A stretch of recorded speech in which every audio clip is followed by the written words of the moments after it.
Olá, sejam muito bem-vindos ao Poder Raro. Eu sou Amanda Soneuendi, biomédica e marketing do Muitos Somos Raros, e hoje o episódio está para lá de especial, pois vamos falar sobre o tema da nossa campanha de 2026, Doença Rara Não Tem Idade. Grande parte das doenças raras se manifestam após a adolescência ou idade adulta, ao contrário do que muitas pessoas pensam. Nós temos mais de 13 milhões de brasileiros que vivem com alguma doença rara, 300 milhões de pessoas no mundo. E muitos deles têm uma jornada extensa, uma jornada pesada, passando por diversos tipos de profissionais, né, de médicos, até chegar ao seu diagnóstico. E para falar sobre esse tema muito importante, nós recebemos aqui no Poder Raro o Tony Daher, que é presidente da Casa Hunter, da Febra Raras e pai de um adolescente que vive com uma doença rara chamada doença de Hunter. Nós recebemos também a Regina Furuta, que é engenheira de alimentos e convive com uma doença rara chamada hemoglobinúria paroxística noturna, e o professor Akari Souza Bulli Oliveira, que é neurologista da Unifesp, referência no Brasil em doenças neuromusculares, e ela. Muito obrigada, pessoal, pela presença de vocês. É uma honra estar aqui com cada um. E, Tony, eu gostaria de começar com uma pergunta para você. Pela sua experiência com a Casa Hunter, com a Febra Raras, doença rara é coisa de criança? De onde vem, na sua opinião, essa percepção? Olha, as maiorias das doenças raras se manifestam na idade precoce, né? E a maioria delas, como são de origem genética, né? A gente está falando em torno de 80% de origem genética. Então, a criança já nasce herdada uma doença rara. Por isso, a maioria de que tem doenças raras são crianças também por mais um motivo que, infelizmente, alguns anos atrás, e hoje isso está mudando muito, a maioria de que nasce com doença rara, ele não vivia muito. Sim. Ele não conseguia alcançar a idade adulta. É claro que tem algumas doenças que têm manifestação tardia. Sim. E tem uns também, as manifestações vêm depois de 30 anos, algumas doenças rara e ultra rara, né? Mas ainda o maior grupo são crianças e adolescentes. Akari, que tipo de prejuízo essa percepção pode trazer para quem tem de fato uma doença rara? Bom, primeiro, doença rara. Aquela pessoa que tem essa doença, ela tem diagnóstico? Não. Ela passa numa consulta médica, 2, 3, 4, não tem diagnóstico. Com reabilitador, porque ela tem um problema, não tem diagnóstico. Só que qual é a interpretação dela? Quando crescer vai melhorar, se for forte vai melhorar, só que ela cresce e não melhora, ela fica forte, ela fica mais fraca ainda, e preconceito. Só isto já é um problema enorme.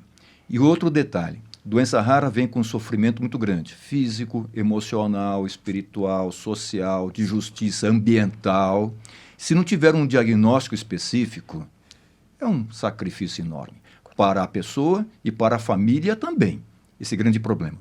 E mais um outro detalhe, muitas doenças raras têm orientações específicas, têm tratamentos específicos e até, entre aspas, cura, se o diagnóstico for feito de uma forma adequada, no momento certo e o tratamento o mais correto possível, sem perda de tempo. Sim, concordo. E a Regina, que está do meu lado, ela é um exemplo disso, né, Rê? Você tem hemoglobinúria paroxística noturna, né? Você pode contar um pouquinho mais sobre a sua condição e também como é que foi descobrir para você, depois da fase adulta, né, uma doença rara? Para a gente ver que o diagnóstico de uma doença rara não aparece quando nós somos crianças, recém-nascidos, né? Eu recebi o diagnóstico faz 10 anos já, estou em tratamento, estou bem, mas na época eu tinha 39 anos, então eu estava no auge, né, de uma pessoa que está produzindo, que está trabalhando, viajando bastante a trabalho, então isso impactou muito a minha vida. E já tinha uma certa idade, ela não era tão novinha, mas realmente impacta principalmente vida familiar, vida profissional, com a família, convivência social atrapalha muito. E acho que foi tudo isso, mas a gente vai aprendendo a lidar com os limites e com toda a incapacidade ou nas limitações que a doença traz para a gente. Sim. E, Tony, a Kari, o caso da Regina, então, não é um caso isolado, né? Na Casa Hunter, em clínica, vocês veem isso acontecendo diariamente? Vocês podem contar um pouquinho para a gente, por favor? Olha, algumas doenças da Regina, a manifestação são tardias, né? Muitos pacientes só começam a sentir sintomas após 20 anos, 25 anos de idade, quanto no auge, né, da produção, da vida plena, etc.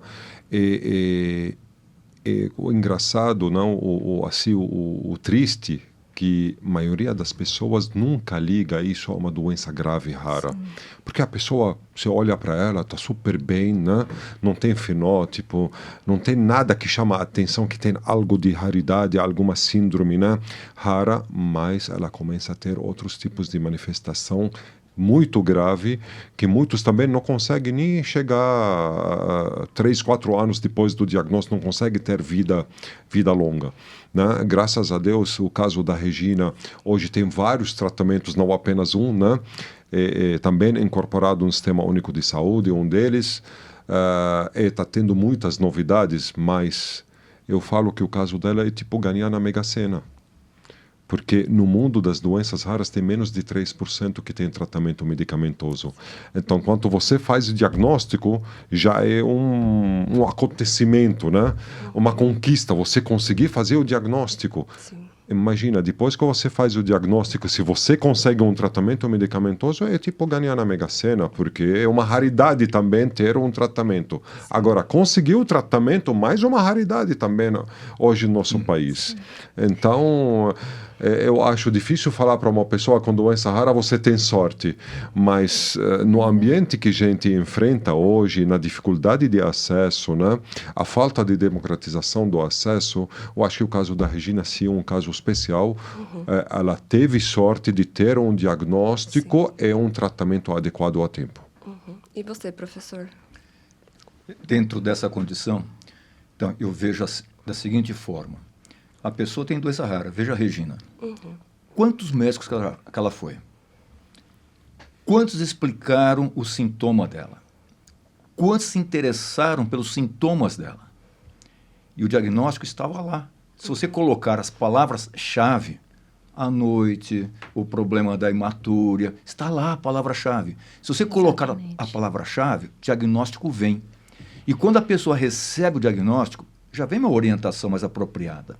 E o grande problema das doenças raras é que muitas vezes o próprio profissional ele não pensa nela e passa para o indivíduo uma outra interpretação completamente errônea.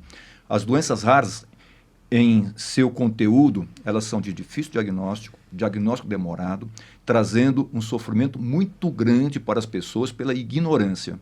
Então, um detalhe muito importante. Doença rara existe, mas o diagnóstico ele é feito quando você pensa nele. Aí vem toda a estratégia para confirmação diagnóstica e, uma vez confirmado, a maioria das vezes, doença genética, orientação genética, aconselhamento genético. Tem medicamento? Algumas têm. E a medicação que transforma a doença, transforma a vida da pessoa e da família também. Até no sentido de constituir família. Porque muitas vezes fala-se para a pessoa, se eu fosse no seu lugar, eu não teria filha. Um preconceito ainda. Né? O que normalmente nós, pacientes de HPN, escutamos. Né? Não tenha filho, sua vida não vai ser fácil. Né? A pessoa às vezes é casada, quer constituir família, na idade que ela recebeu o diagnóstico, é a idade produtiva, que ela está realmente pensando em constituir família. Então, tem muitos casos aí que realmente se ouve isso. Além disso, também problemas no mercado de trabalho, né? Muitas pessoas, elas não entendem a condição da doença rara. Você passou por isso também? Às vezes é muito mais do que não entender. A pessoa realmente não conseguir trabalhar, Sim. não ter disposição, porque a fadiga é um sintoma muito importante, né? Que realmente... a grande maioria dos tratamentos hoje disponíveis ou não, mas os tratamentos que nós temos, a fadiga é um sintoma que ele ainda persiste, né? E a incapacidade das pessoas, né? família constituída, a pessoa é provedor da renda e não conseguir trabalhar, não conseguir o auxílio que ele tem direito, isso é uma grande dificuldade realmente. Isso é algo que dificulta muito, o mercado de trabalho também. Não diria nem preconceito, mas o conhecimento do que é a doença e dos sintomas que ela causa na vida da gente. E muitas vezes tratamento é infusional, semanalmente, né? Depende de um day hospital para fazer essas infusões, e só pode de segunda a sexta.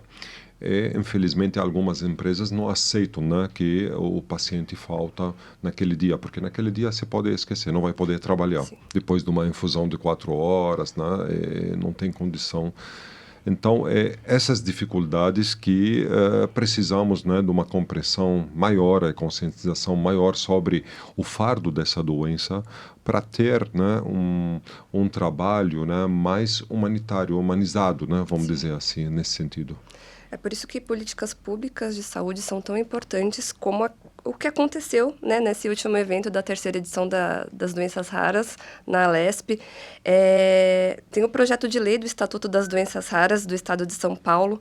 Tony, você podia contar um pouquinho mais sobre esse projeto para a gente? Como vai melhorar a vida dos pacientes com doenças raras daqui de São Paulo? Olha, tudo na vida, sem estabelecer critérios e ter regras claras, não tem êxito de sucesso.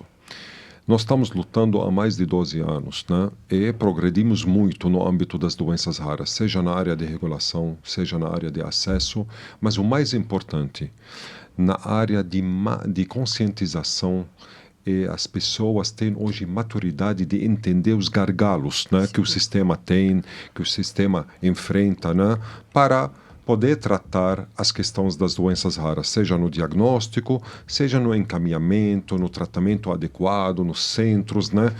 Então, a gente estava caminhando para estruturar um ecossistema para as doenças raras. Só que, infelizmente, nos últimos 2, 3 anos tivemos um retrocesso, especialmente na área de acesso, né? Um retrocesso grande. Então, como a gente vai garantir que nosso trabalho não será em vão? É realmente trabalhar para ter um estatuto que define os direitos, os critérios para toda a comunidade de doenças raras. Ter um marco regulatório também, mais ainda, né, para estabelecer as regras claras, porque esses pacientes não podem ficar perdidos no sistema que não está acontecendo hoje. Sim. Não pode. E hoje o sistema, do jeito que está, ele gasta muito mais. Quanto ele não faz o diagnóstico rápido, quanto ele não encaminha para o centro certo, ele está gastando muito mais e a família está perdendo a vida. Então precisamos mudar essa realidade. E não existe um estado melhor que São Paulo para começar, né, por São Paulo. É aquilo que dá certo em São Paulo pode se estender para outros estados. Com certeza. E, professor, existem outros casos, como o da Regina? Você já pegou em clínica algum caso, assim, que também... o senhor é neurologista, né? Trabalha com doenças progressivas, neurodegenerativas, que, com certeza, atrapalham a vida do paciente quanto à qualidade de vida. Você pode explicar um pouquinho para a gente? Não é incomum a situação de uma pessoa com uma doença rara, genética, e que vem com a manifestação clínica iniciada tardiamente, ou seja, depois de 50, 60 anos, e ela passa com um médico, um outro, passa comigo, eu faço uma avaliação, faço o exame, e eu acho que essa pessoa tem um diagnóstico. Por exemplo, uma polineuropatia desminimizante inflamatória crônica, aí eu faço, de acordo com a possibilidade da pessoa, tratamento. Exemplo, imunoglobulina. Melhora no comecinho, mas depois piora. Puxa, será que é isso mesmo o diagnóstico? Eu tenho que pensar de novo. Pode ser que seja outra coisa. Eu faço uma solicitação de exame genético. Onde é que é feito? Quem é que faz? Quem o lê? Quem que interpreta? Eu fiz a solicitação do exame. Laboratório bom. E vem o resultado. Não foi encontrada nenhuma variante patogênica. Puxa, mas lembra um diagnóstico de uma outra doença. Aí eu peço um sequenciamento do gene.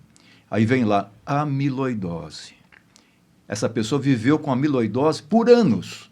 E foram necessários anos para se fazer o diagnóstico. E tem remédio, tem medicamento. modificador da doença. Então, aí entra a ignorância, aí entra a dificuldade regional, a dificuldade estrutural, a dificuldade de informação, de formação das pessoas. Nós precisamos modificar esse tipo de situação. Como? Com locais apropriados para se fazer avaliação, que são os centros de referência. E precisamos ter exame genético adequado, com interpretações adequadas. E um detalhe da Regina, ela tinha um diagnóstico, só que ela estava atrás do CID, porque pela nossa lei precisa de ter um CID para atestado, para trabalhar, para o mercado de trabalho, para o automóvel, para a aposentadoria. Se não tiver o CID, ela não tem doença. Então, olha só, aí entra a responsabilidade jurídica, a responsabilidade civil também. Para essa pessoa, ela me trouxe um ensinamento muito grande. Ou seja, atenção, atenção e atenção. E assim nós temos que escutar a pessoa com uma possível doença rara, porque ela traz nela o nosso caminho diagnóstico. E como é que a gente pode mudar esse cenário atual? Porque as pessoas, elas não têm ciência da doença rara. São 13 milhões de brasileiros, 300 milhões de pessoas no mundo, e muita gente hoje, se você parar para perguntar para alguém na rua, você sabe que é uma doença rara? A pessoa não vai saber. E até mesmo, como o senhor falou, dentro dos hospitais, muita gente não sabe, de fato, que é uma doença rara. Como é que a gente pode mudar isso?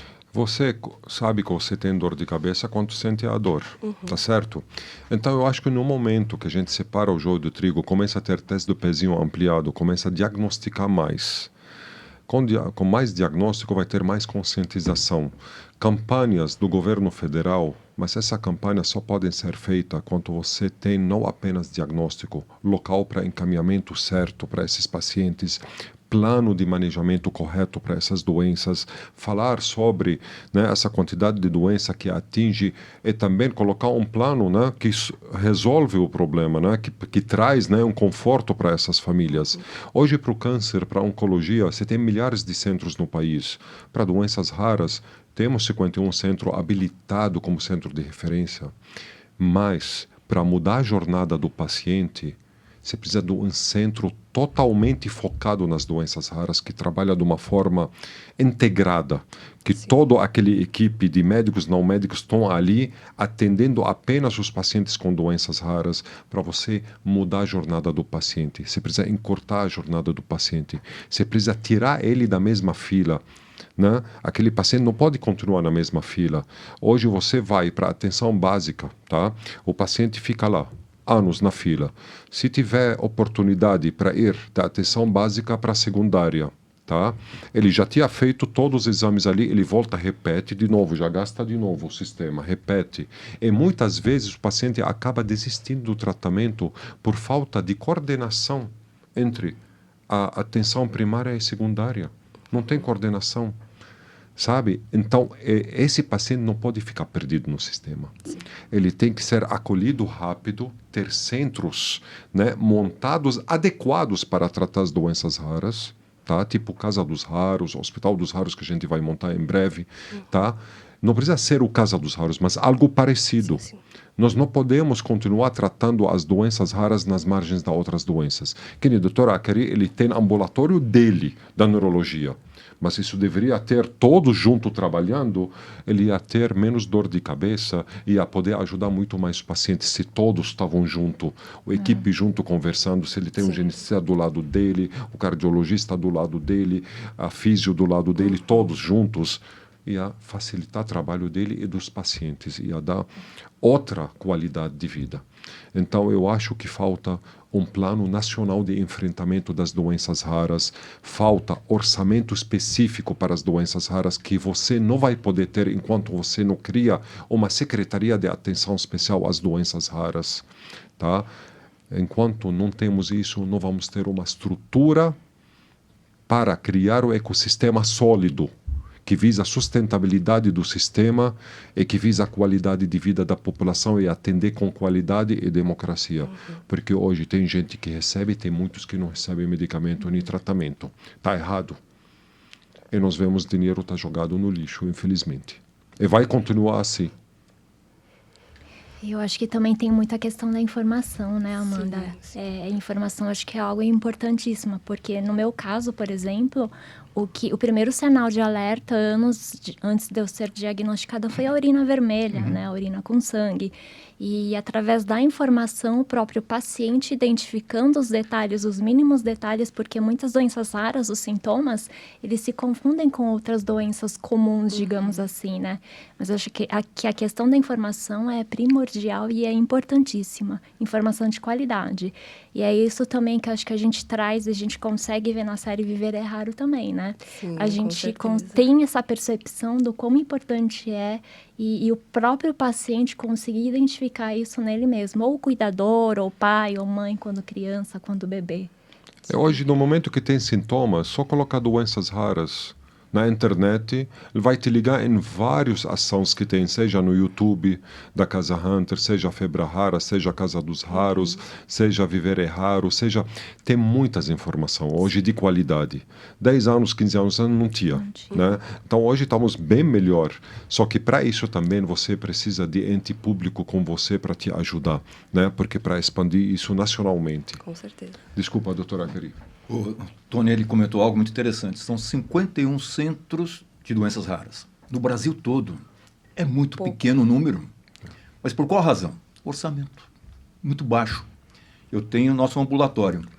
Nosso ambulatório ele é público, 100% público. Não tem um centavo que não seja público.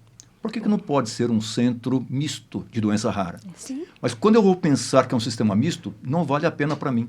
Porque quanto que vai custar o RH? Recurso humano. Vou precisar ter o fisioterapeuta, o ocupacional, fonoaudiólogo, não sei o quê. Não paga a conta. Agora, se eu colocar o aluno de graduação, residência, especialização, aperfeiçoamento, muda. Sim. Completamente. Aí essa pessoa começa a pensar de uma forma diferenciada, que é a palavra-chave de novo. Se você colocasse a sua palavra-chave, urina vermelha à noite, qual é o diagnóstico? Não tem outro. De amiloidose, dor nas pernas à noite, mais diarreia, emagrecimento. 3 coisas vai dar amiloidose. Ou seja, aprender a fazer o resumo. Se você aprende a fazer resumo, você chega no diagnóstico. Agora, como eu confirmo o diagnóstico? Aí é a jornada do paciente. A jornada é terrível. Ele tem que marcar uma consulta lá na UBS, a UBS vai encaminhá-lo para um centro de consulta, que pode ser que não seja aquele apropriado para ele, ele volta para a UBS de novo, até que ele volte, retorne para um local apropriado. Demora quanto tempo? Isso já se passaram meses, anos. Meses, anos. 2 anos para chegar no especialista. E aí não tem a contrarreferência. Já se Que é perderam aquilo que o todos Tony os estava anos. comentando. Não tem a contrarreferência. Agora ele chega, eu penso no diagnóstico. Eu vou pedir um exame genético. Exame genético faz parte do SUS? Não fazia. Agora, Até 26 de fevereiro de Exato. 2026 Exato. que aparece. Mas, poxa vida, por que tanto tempo de demora para incluir um exame modificador? Agora, eu vou fazer o exame. Quem é que vai interpretá-lo? Quem é que vai passar a informação para o paciente? Porque vem lá, essa variante é patogênica, essa não. Essa é uma VUS, que é aquela que fica no meio do caminho. Pode ser patogênica ou pode ser normal. Quem que vai interpretar isso? Além você Precisa está especialista. outro gargalo também, doutora Cari. O senhor não vai, se seu centro não é habilitado como referência, você não vai poder mandar para fazer o exoma. Não. O teste genético. Só o centro de referência habilitado pelo Ministério que tem esse direito de mandar fazer o exoma. E Então, quantos- isso vai gerar uma demanda maior para esses centros que eles não têm condição de atender o Brasil inteiro. É isso. E quanto que custa o sequenciamento do exoma? Uns 3 mil. Por aí hoje. Hoje até 2.000 consegue fazer por aí hoje. 2.500. Agora, quanto que custa uma ressonância magnética mal feita? Mal feito. Mal interpretada? Maior, né? Mal Muito indicada? Exato. E a consequência disso, E né? mais ainda, Exato. há pessoas que não conseguem fazer o exame e são submetidas à anestesia. Sem necessidade. Poxa vida, exame genético, ó, bochecha, saliva, do que aparece. Então, falta realmente isso que o Tony comentou, uma condição de guerra contra as doenças raras, ou a favor das pessoas que têm doenças raras. Com certeza. É por isso que também os eventos da Casa Hunter, né, como o cenário que vai ter agora, Você pode Dia contar um 8 pouquinho? de junho nós vamos ter o cenário das doenças raras. Daqui a gente nem mandou os convites ainda, né? Nem save the date. Daqui eu faço o convite especial para a doutora Convite ou Akeri. convocação? As duas. As duas. Então tá bom. Para estar junto conosco, você também, Amanda. Claro. Esse cenário tão importante para nós, para o país, porque é ali que a gente coloca todos os interessados junto. Então a gente chama o Congresso Nacional, Anvisa, Ministério da Saúde, Secretarias de Saúde, né? Pacientes, associações de pacientes, médicos interessados na causa, indústria farmacêutica, pesquisadores, enfim, todos interessados para a gente falar da atual situação, qual é o cenário real hoje e quais são os passos importantes que a gente pode dar juntos para melhorar esse cenário. E normalmente sempre saem ideias tão importantes que muitos projetos de leis, né, saíram daquele cenário, resolução novas, etc. Então aqui é minha convocação, né, a todos para participarem desse cenário. Será dia 8 de junho, dia todo, né, das 8 da manhã até 18, no WTC. World Trade Center aqui de São Paulo. Né? Então todos são convidados a fazer parte, que esse ano nós vamos ter 3 mesas super interessantes e vamos fazer diferente. Vamos abrir também para perguntas. Porque sempre a gente teve essa necessidade, infelizmente por causa do curto tempo, não conseguimos. Esse ano nós estamos fazendo uma agenda que a gente vai conseguir abrir para perguntas, para ter uma interação maior, para a gente poder também fazer um termo, né, um acordo com todos, né?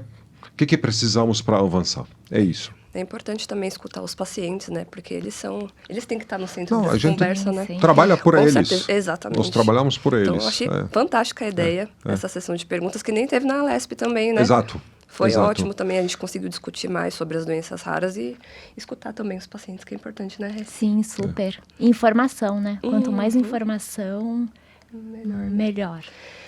Eu sei que saem muitas ideias boas, mas o que acontece? Eu sei que tem a lei Anthony Daher, tem a do teste do pezinho. O que acontece? Por que essas leis elas não são praticadas dentro de alguns estados? Eu sei que tem estados que nem o teste do pezinho normal fazem. O que a gente precisa melhorar, né, para que a gente consiga agregar o Brasil como um todo nas doenças raras?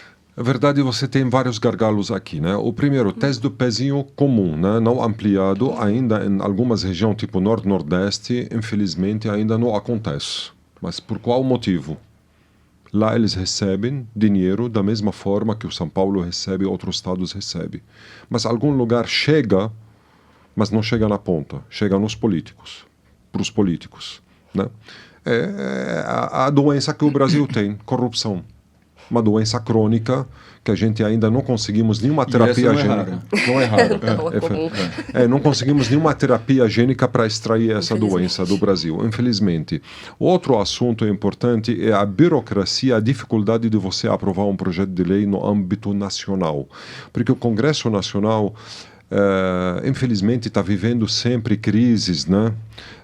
Complexas de poder, de problemas de governo, de governança, que essas pautas, infelizmente, ficam para o segundo momento. Não são prioridades. Mais que a gente tenta aprovar, e aprovamos vários projetos de leis, entre eles o último, né, de ter uma cadeira na Conitec, mas difícil aprovar, às vezes, no âmbito nacional. O projeto Anthony Daher existe também no âmbito nacional, mas está mais atrasada a aprovação dele, o caminhamento dele, do que aqui no estado de São Paulo. Porque a gente começa também em paralelo o estado de São Paulo. Como ele é o maior estado do país, então se você aprova aqui, fica mais fácil você levar para outros estados, né? A discussão, né, fica mais madura, né? Você tem mais noção quais são os gargalos, o que precisa ser feito. Então você aqui monta uma estrutura melhor, um projeto muito mais afinado. No momento que você aprova ele, é automática, entre aspas, a aprovação dele em outros lugares. Com certeza. Eu vejo da seguinte forma. Nós temos as leis. Se as leis elas estão presentes, elas têm que acontecer. Se elas não acontecem e um evento aparece, exemplo, uma situação de uma pessoa com uma doença rara, não diagnosticada no momento adequado, ela tem um prejuízo daquela condição de atraso no diagnóstico e no tratamento que existe. O gestor tem que ser responsabilizado, economicamente e juridicamente. Sim. Muda. Primeira coisa. Segunda coisa, aquele indivíduo que é executivo, ou legislativo, ou judiciário, esse indivíduo só poderá utilizar transporte público, educação pública e saúde pública. Melhora a doença rara. Melhora a vida daquele que tem doença rara. Eu não tenho dúvida nenhuma disto. É só fazer funcionar isto. Com certeza. E a gente está falando de diagnóstico, né, de toda a consequência que isso traz, mas a gente não pode esquecer dos tratamentos, Sim. né? O acesso aos tratamentos, a tratamento para todos, as terapias. Então, nós vivemos em São Paulo, né? A gente vive numa bolha. Imagina outros estados, região norte e nordeste. Como é que esse paciente tem acesso ao tratamento? Quanto tempo ele leva para conseguir chegar ao centro de tratamento? Sabendo ou não se vai poder receber o tratamento, se a medicação vai estar disponível para ele. Então, Sim. tem todo esse ciclo também para se pensar nos pacientes. E muitas vezes não precisa do diagnóstico de CID. É só olhar para a pessoa. Está com insuficiência ventilatória? Qual que é o medicamento? É o ventilador. E muitos estados não disponibilizam o ventilador. Muitas cidades grandes não disponibilizam. Isso faz parte da regra de tratamento para a pessoa com necessidade especial. Por que não? E se aquela pessoa morre por falta daquilo, aquela autoridade tem que ser responsabilizada. Juridicamente e na justiça também. Correto. Tem que estar lá. Tanto no âmbito privado quanto no público também, Sim. né? Os dois. Para a gente finalizar aqui, a sua jornada de vida é muito bonita. Eu queria saber como você está agora, o antes do diagnóstico e tratamento e o depois. Você pode contar um pouquinho pra gente? Sim, o meu tratamento, eu comecei com tratamento infusional, né, como o Tony mesmo mencionou. Então, era uma jornada realmente longa, porque eu tinha que me deslocar, né? Não era nem o fato de eu ter que me deslocar, mas me ausentar do meu trabalho para ficar quase meio período durante um dia, quando eu passei a fazer o tratamento no Sistema Único de Saúde. Então, realmente demandava tempo. Não são todos os gestores que têm essa compreensão. Isso depois traz consequências sérias para nós, profissionais, independente de qualquer área, qualquer setor que nós trabalhemos. Isso é muito complicado, é uma questão muito complicada, mas o tratamento precisa ser feito e precisa dar continuidade a isso. A gente não pode interromper o tratamento. Hoje eu estou ótima, eu não dependo mais de uma rede hospitalar para continuar o meu tratamento. O meu tratamento hoje é oral, que me dá total independência. Em relação aos sintomas também estou super bem, não é como antes, não, ainda sentia um pouco da fadiga, isso me prejudicava no dia a dia, me prejudicava nas atividades laborais. E assim, é completamente diferente você poder ser independente, né, e conseguir fazer o tratamento em casa, né? Então, com certeza. Isso é o que eu desejo para todos os pacientes, que todos consigam ter acesso, primeiro, consigam ter o tratamento, porque o que é raro, né? E eu sou uma pessoa de sorte, porque eu consegui receber o diagnóstico, não tive essa peregrinação. E o outro lado, como o Tony mencionou, né? Eu tenho a sorte de ter um tratamento para a minha doença, que não são todas as doenças que a gente tem essa oportunidade. Sim. Então, a gente está chegando aqui nos momentos finais. Eu quero abrir o microfone para vocês deixarem uma mensagem sobre doença rara não ter idade para o público que está assistindo em casa. Então, Tony, se você puder começar, por favor. Olha, cada vez mais as doenças raras não vão ter idade, porque nós estamos numa nova era agora, era da inteligência artificial. Então, aquilo que é hoje o mundo, temos apenas 3% de tratamento medicamentoso, nos próximos 5 anos vamos ter 30%. Vai multiplicar por 10. E com medicamentos mais assertivos, que vão trazer mais qualidade de vida, né? Então, o maior desafio... Então, o que vai fazer? O paciente, graças a esse tratamento, vai viver bem, vai viver melhor e vai viver mais.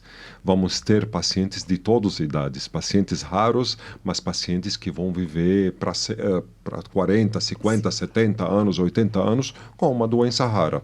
Então, esse é o futuro próximo que eu vejo. E, além disto, nós temos que estar atento a sinais e sintomas sempre. Sim. Eu acho que o problema do diagnóstico ainda vai continuar um desafio, porque a pessoa não tem a ciência de alguns sintomas, né? São de uma doença talvez rara, totalmente diferente daquilo que ela imagina, né? Então temos que estar sempre mais atentos a isso, e os próprios médicos têm que pensar fora da caixinha. Tá? Por isso eu falo que o médico que não se especializa em doenças genéticas, por próximos 10 anos vai ser difícil ele continuar no mercado, né, de saúde, porque tudo vai ser terapia-alvo, tudo vai ser medicina de precisão, tudo vai ser diagnóstico preciso, né, teste genético. Para a gente, nós estamos caminhando não é apenas para a medicina de precisão, para a medicina de prevenção através da genética humana. Então, isso que a gente precisa ter para a gente viver mais com qualidade, precisamos da medicina de prevenção. Então, as doenças raras foram os gatilhos de transformação dessa medicina. Precisamos investir mais nessas doenças raras genéticas para entender mais o ser humano, entender mais o mapeamento do DNA e viver mais e melhor. Com certeza. Obrigado pela oportunidade. Imagina. Professor? Então, nós somos de uma geração de muita sorte. Nós vimos várias transformações. E uma delas foi a ampliação da nossa expectativa de vida, que se chama longevidade. Quando eu nasci, a minha expectativa era 52 anos. Ou seja, hoje, quem está nascendo hoje, já é 80 anos. Sim. Mais de 50% do que nós tínhamos quando nós nascemos. Quando se fala em CID-10, são 2.030 doenças. CID-11, Classificação Internacional de Doenças, são 54 mil verbetes. Será que nós vamos precisar de 54 mil medicamentos para isto? Então, antes do medicamento, eu gostaria de colocar o seguinte: é viver bem e melhor. Para isto tem a multidisciplinaridade. Fisioterapia, terapia ocupacional, fonoaudiologia, nutrição, psicologia, educação, que através dela nós vamos chegar além dos 100 anos. E não tenho dúvida nenhuma, o primeiro sequenciamento do genoma humano custou 1 bilhão e 200 milhões de dólares. Hoje você o faz com 2 mil dólares. Exato. O primeiro medicamento de terapia genética, atrofia muscular espinhal, 2 milhões e 100 mil dólares. Não vai custar isto. Vai ser a mesma proporção em relação ao genoma. Nós vamos ter a medicina de precisão para o futuro. Mas nós precisamos de uma sociedade melhor. E para sermos uma sociedade melhor, as doenças raras nos ensinam. Nós temos várias doenças raras, todas diferentes uma da outra, mas elas têm algo em comum. Uma situação comum a elas é o diagnóstico difícil. Outra condição comum é doença que traz um sofrimento grande. Sim. Mas elas nos ensinam o quê? É igualzinho aquela moedinha americana de $1.